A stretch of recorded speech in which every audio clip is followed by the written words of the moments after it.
are a subscriber, thank you very much for returning to the channel. If this is your first time, I hope you like this episode and continue to return to the channel. Of course, a subscription would be great. Now you do recognize this vehicle. This is a 1989 Batmobile from the movie Batman. And of course, like everyone else that was a kid back then, I was thoroughly impressed by the movie and of course the movie car. I can't afford the real thing, but I can afford a Hot Wheels 18th scale version. Let me share with you what I did to spruce it up.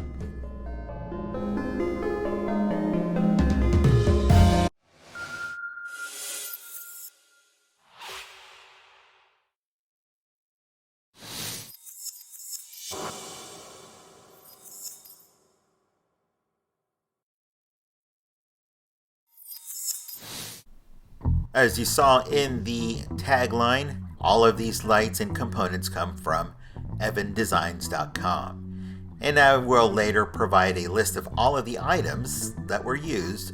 In the meantime, I will show you all of the components that are going to be involved in installing lighting for this vehicle. One of them is this AAA pack that you see coming out of the bag with a quick connect that is hooked up to a switch. We were going to cut off that switch and we're going to replace it with a different switch. And we're going to reconnect it to a touch sensor switch. So we don't have to have a toggle. It's going to be touch sensor operated. And those clips that you see there, those alligator clips, are essential for making lighting tests. So that we don't have to solder wires periodically. We're going to be doing this as we go along, and we're going to be finished within just a few minutes. Well, it's a video. It took me a couple hours. This is a 5mm white LED that also has a quick connect already installed on it. This is going to go on the inside for our interior, and that's going to be with fiber optics. We need some 3-volt warm LEDs. Those are going to be actually for the rear tail lights. And we are going to need some yellow nano LEDs, 2 of those going in the front of the headlamps, and 2 orange nano LEDs also for the front of the headlamps. Now all of this is going to be hooked up to a 3-way harness also on quick connects, so that for any reason we may want to change the lighting, we may want to switch other components, and that way we don't have to solder things or use the heat shrink to put them together. And of course, a test battery in the meantime, a 2032. This is what the alligator clips are for joining your reds and your black wires and then testing out your lights. Now for video purposes, I have already installed the lights and I glued those in to the actual headlamps using UV resin.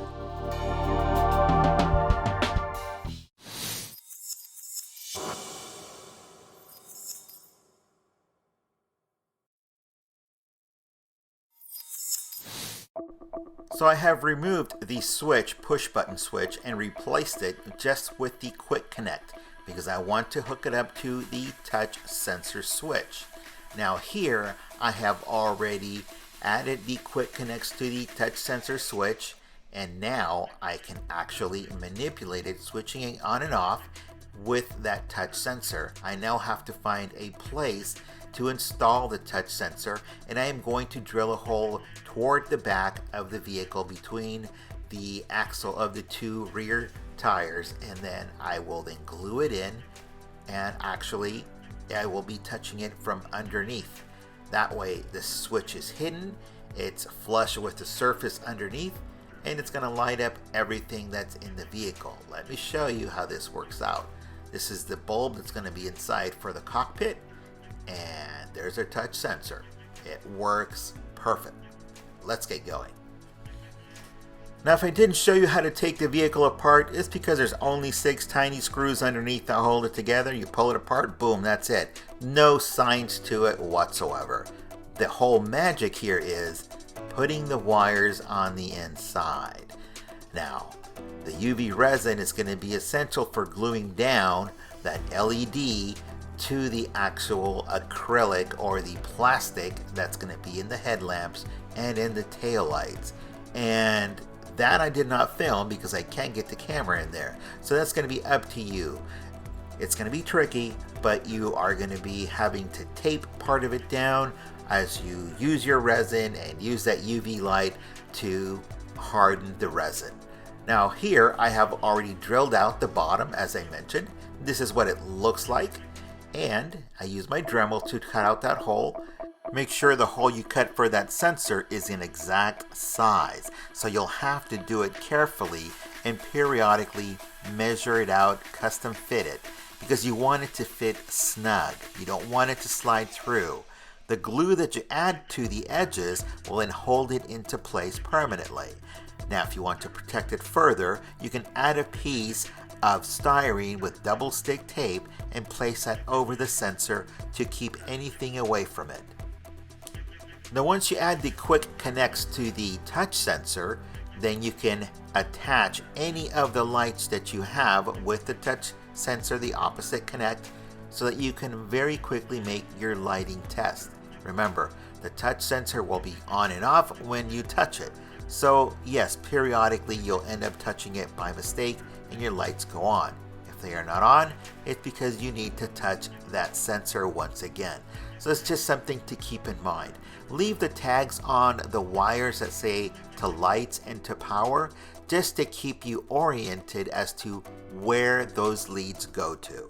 Now if you have excess wire like I do have here, you can take a piece of tube or a straw and then wrap it around and coil it, and that will shrink down the excess wire.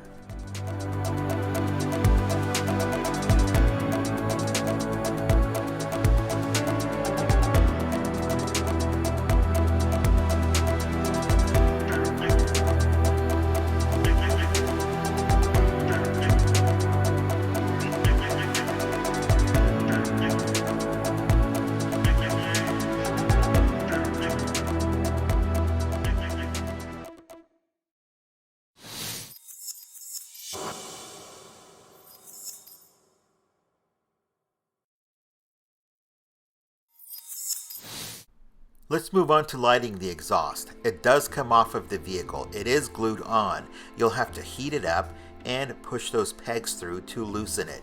And that cap that's in the rear where the lights are, that does separate from that cone. So you can just push it through gently. And then you can drill with your Dremel for a 3mm LED. Now you can either glue that in with resin, or you can actually buy the fasteners that hold those size LEDs in place. This is a lighting kit also from evandesigns.com, and it already comes in these colors. It comes with that effect. All you've got to do is add the quick connect wire on the end to hook up to your power source. Now you will have to drill a hole into the metal for those wires to go through. It's got to be large enough because those wires do have posts on those LEDs, and those posts don't bend as easy, so you need lots of space. Once you put all that back together, this is what it should look like. And it should look so much better than what you first bought or pulled out of the box. Now mine is an older vehicle. It's got a few scuffs here and there because it's been on the shelf, and I've just wanted to do something different instead of just having it on the shelf doing nothing. So this battery should last around 40 hours of playtime. If you want to add in USB cable, you certainly can, and you'll get much more playtime out of it. Remember, the LEDs come from evandesigns.com. These are kits that you can buy, or you can buy single units depending on the project you have in mind. Now let's move on to the next part of the project. The next part of this project involves fiber optic lighting, which you can purchase from evandesigns.com, or you can buy an inexpensive lamp from Amazon. Cut the strands and burn the end of the strand to create a small bulb.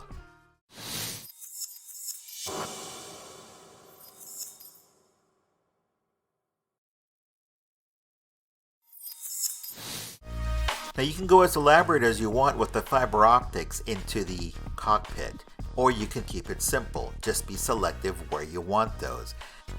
Now the bulb that you burned on the end of the strand will keep that from falling through the hole that you drill, and you do need a very small drill bit, one that actually matches the strand that you're using. Which one is it? That all depends on what width of a fiber optic you are using. So it also depends on the project you are using. Now, as you can tell here, lighting the other end of the strand with that one bulb, that's the 5mm bulb, that is what's going to light the entire interior. As mentioned, you can go as extravagant as you want or keep it as simple. That one bulb can actually handle 40 strands, or depending on the width of the strand, it's going to determine the amount of strands you will be able to use. Now, we are going to color these, and I used Tamiya clear or translucent paint to color them in. I used red, green, yellow, and orange. And again, I was selective because I only have a few lights in here. Before you put your vehicle back together, make sure you run a lighting test to make sure all of your fiber optics are working off that one light. If there are any bends or kinks in the light, it will, well, it's gonna not light up at all. Now, to glue these onto the back where the other opening is, you can use hot glue or you can use white glue. Do not use super glue. It will melt the fiber optic strand and you'll have to start over. So let me give you a quick view of what's underneath on the vehicle, because obviously you want to see this. These are the yellow and orange LEDs, and they are UV resined in.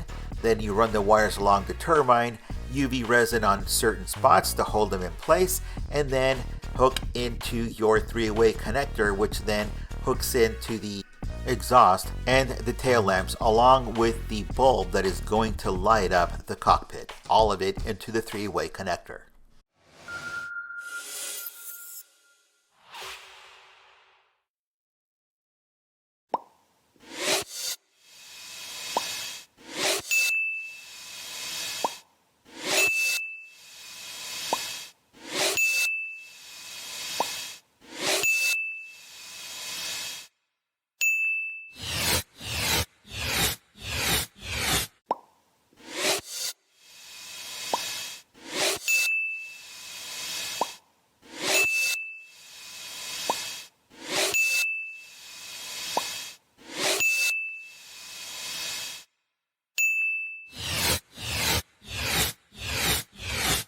There's obviously a number of components for this vehicle.